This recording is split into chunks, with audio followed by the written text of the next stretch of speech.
In this video we're going to take a look at the 2017 Materials Technology Wood Higher Level Section A. So the first question, you're asked to name the tool shown on the right hand side. That's a tenon saw. And what uses does this tool have? So it's used to cut joints, used to cut trenches, any types of general cutting in the woodwork. Question 2, what do the word or the letters PVA stand for? So P is polyvinyl acetate. That's the white glue that's normally used in the woodwork room for gluing up pieces. Name the woodwork machine shown in question 3. It's called a pillar drill. Identify 2 safety features that the machine has. So some pillar drills have keyless chuck. Some might have a chuck guard. You can see it on the image there. Some of them will have an emergency stop. There's the emergency stop there. So if something goes wrong, you press that and it'll stop quickly. Question 4, the diagram shows the cross section of a trunk. So you're asked to name the part that's labelled A.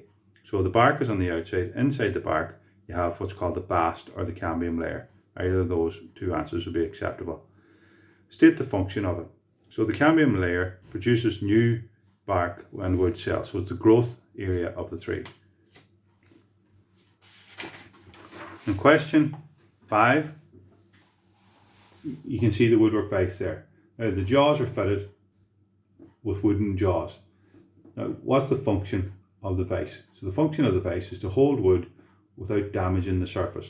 So you don't want the wood to get bruised or damaged in the vise. What type of force is being applied in the vise? So the wood has been squashed together, so that's compression. Anytime that you have things that are being squashed, it's compression. You have a list of woods or trees in question 6 and you're asked to match them up with the leaves in the diagram below. So the first one is sycamore, second horse chestnut, mountain ash or rowan as it says here, oak and beech. There's your 5 leaves. In question 7 you have a diagram of a kiln seasoning. So a kiln is like an oven where you dry wood out, put it into the oven and you dry it out. So there's certain parts to the kiln and you're asked to list them off here. So number 1 is the circulating fan that circulates the air inside the kiln. Number 2 are the steam jets, so they produce steam within the kiln. Number 3 are the heating coils, so when you raise the temperature you're going to reduce the moisture in the wood. Number 4 are stickers, so they are spacers basically that allows the air in and around the planks of wood or the boards of wood. And number 5 is a trolley, so it's the wood is stacked up on a trolley, wheeled into the kiln and then it's rolled back out again and unloaded. Question number 8, name the woodworking tool shown in the diagram. It's a cross pin hammer. Okay, there's different types of hammers. This particular one is a cross pin hammer. What is the function of part X? So the function of part X is to start off the panel pin when you're nailing them. So it's so that when you put it between your finger and thumb, you put the cross pin across this way so that you don't get your fingers nipped. Question 9, you're asked to tick the box and show the direction that the wood should be planed at. So the wood should be planed from right to left, that way there. So I've ticked this box here, and the reason for that is that you need to be going with the grain, otherwise you'll produce a rough surface. So the reasons are to produce a smooth finish and you need to go with the grain, and that makes the planing easier. The woodworking tool shown out in question 10 is for marking out, and it's a marking knife. It can be used sometimes to replace a pencil. Give an appropriate reason why this tool is used in the woodwork project. So it can be used for scoring lines across the grain, which will give you a more accurate sometimes marking than using a pencil. Question 11, you have the life cycle of the wood-borne beetle. So it starts off as an adult. An adult lays the eggs. The eggs change into larvae, which is the worms that eat through the wood.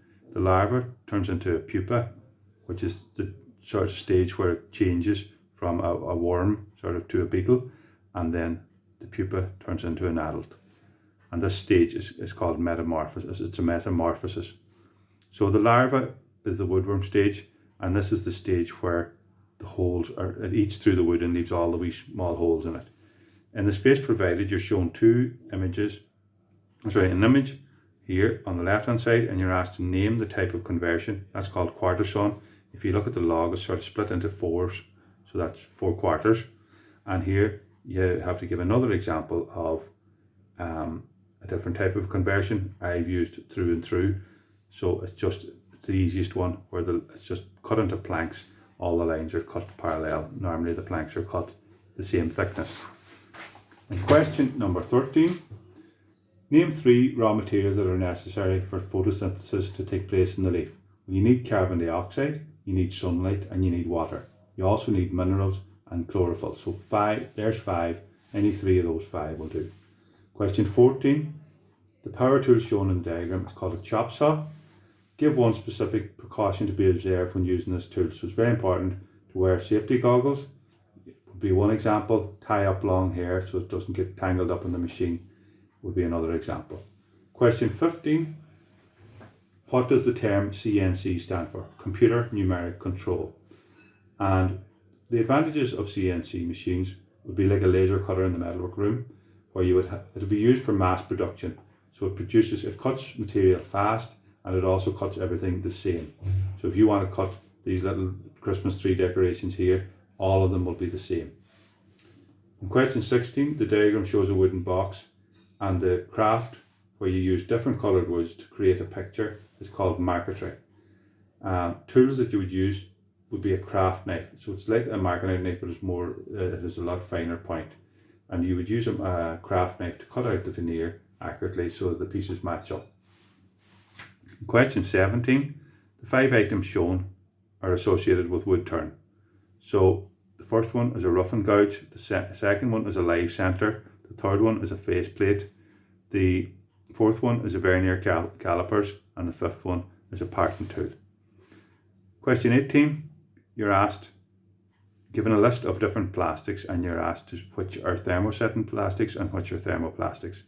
So UPVC is the thermostat plastic, nylon is a thermoplastic, acrylic and polythene are thermoplastics.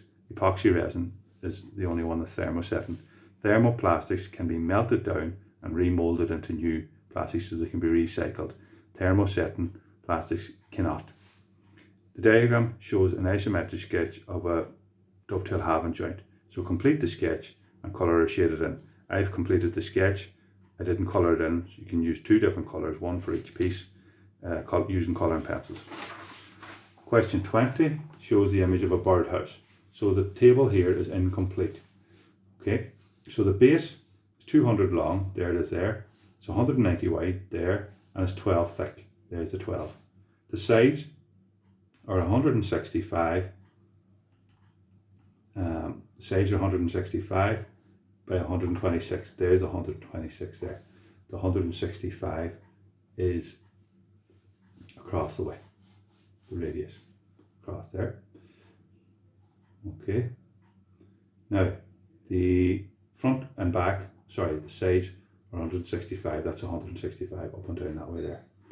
So the sides then, the front and back is 245. The way I got that there, this is the side here. Okay. So it's 150 plus 95.